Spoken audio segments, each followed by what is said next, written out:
Hello, I made an interview with Jackie Blake. She came from New York City to live at the Canarian Islands in Gran Canaria.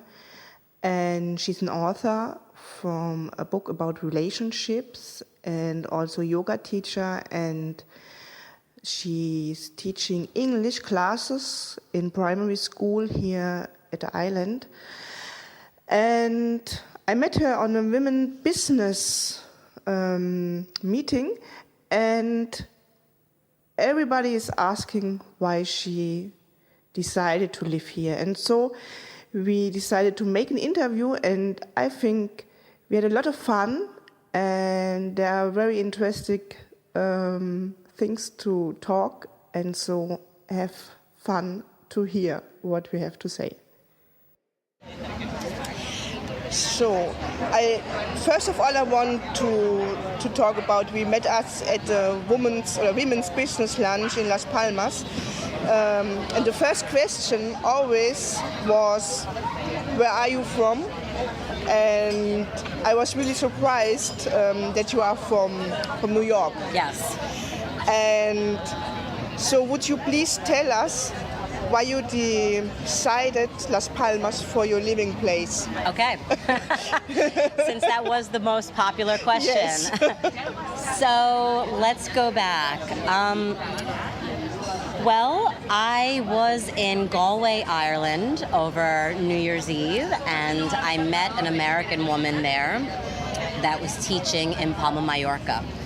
And I sort of was really interested. I mean, I said to her, how are you teaching English in Palma, Mallorca if you're from America? And she told me about this program that the Spanish government has to bring English speakers into the primary school.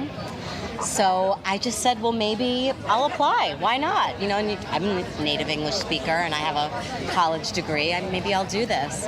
So I applied and I got it. And when they asked, what's your first choice, I looked at the map of Spain and I said, well, gosh, the Canary Islands has the best weather. I mean, it just looks beautiful. Yeah. There's nature, there's surfing, there's hiking, there's everything.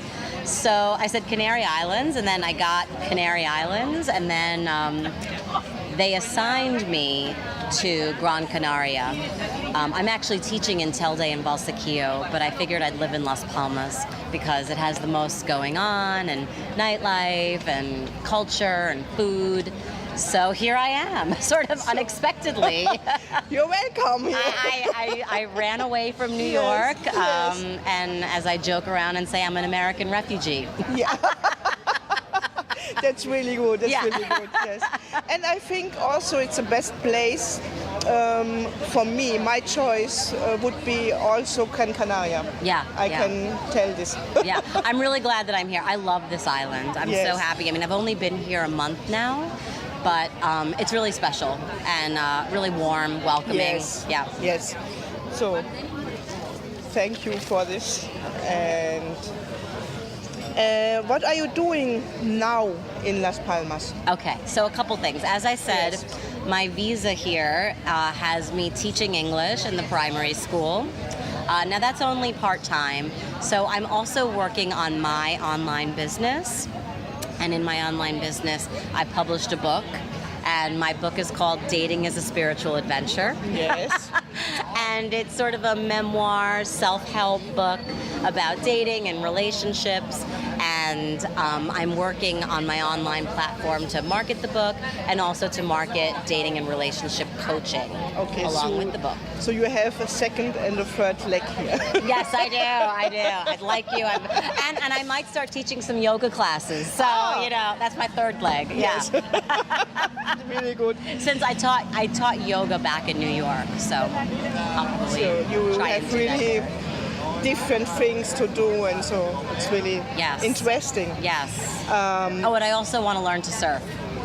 And learn Spanish. Too. Yeah. You have to do it. We'll do it. I'll learn with you. My kids are in a surfing club in the south. Oh. But many times they are in La Sisa and Las Canteras.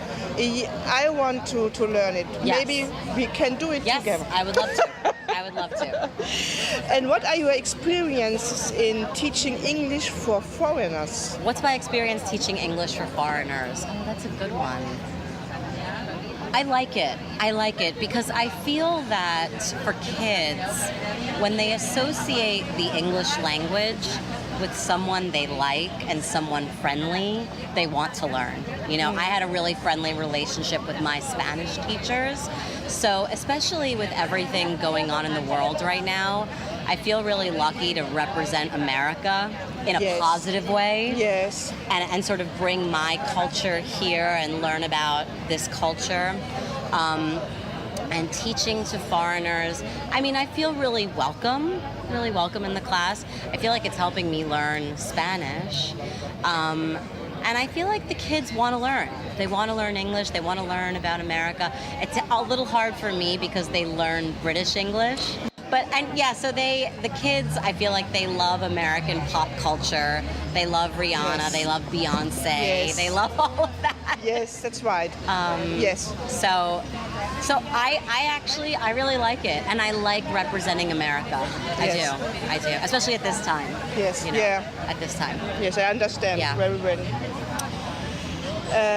How long will you stay in Las Palmas? You told me 8 months. You have. So my visa is for 8 months, but I'm open. So far, I mean, I'm planning on renewing my visa for next year and staying here. Yes. And sort of, as I said to you, if I meet my husband, maybe longer, maybe forever. If I meet somebody from somewhere else, maybe not. I don't know. But 8 months, and I'm open to whatever happens. Yes. How are your experience with the Canarian people? Oh, God, they're so good to me. I mean, because my Spanish is not so good, and they're really trying, and they're bearing with me. So my experience is that they have been unbelievably nice to me, and not even unbelievably helpful. I left my passport in a cab, and the cab driver came back to the school to find me with my passport and my visa. I would have been so screwed if he did. But the man came back with I mean, they're just unbelievably decent people, so helpful. I can't say enough about the Canarian people.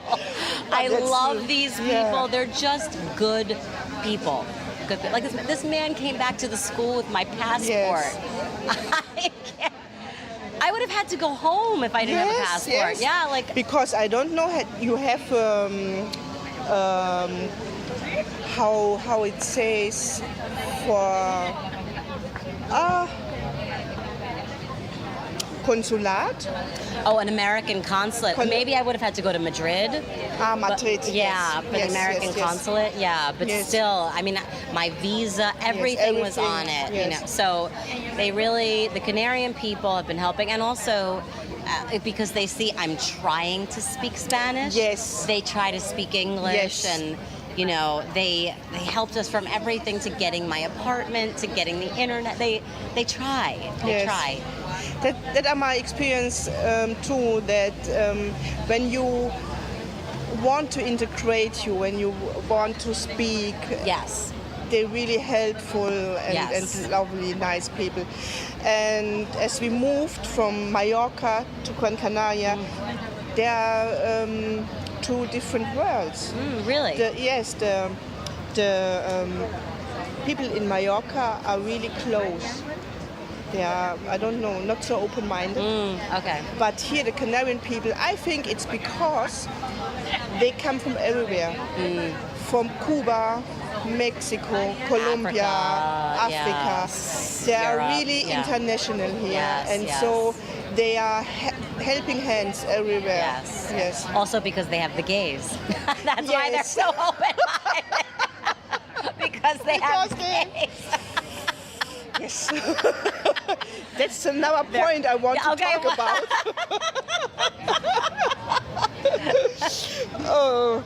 Because I have we talked about before. Yes. You are also an author. Yes. And a relationship coach. Yes. And let's talk about your book. Okay. Because I'm single and would like to change my Facebook status. Okay. What would you recommend me? Okay. So that's very common. I'm actually, and I'll let you know, I'm starting a group. I'm starting a Facebook group called Date Thursdays. Okay? And what it's about is once a week, either sort of like the challenge and the agreement, we all have to go on a date, or you have to, at the very minimum, have a 15-minute conversation with someone new. Gracias. That's No okay. pasa nada. So having a 15-minute conversation with someone new that you find attractive. And I think that is the number one thing I would say to people that want to change their relationship status, is to be open. And I think also we get very set in our ways. I know I do, and I'm almost afraid to reach out. Yes.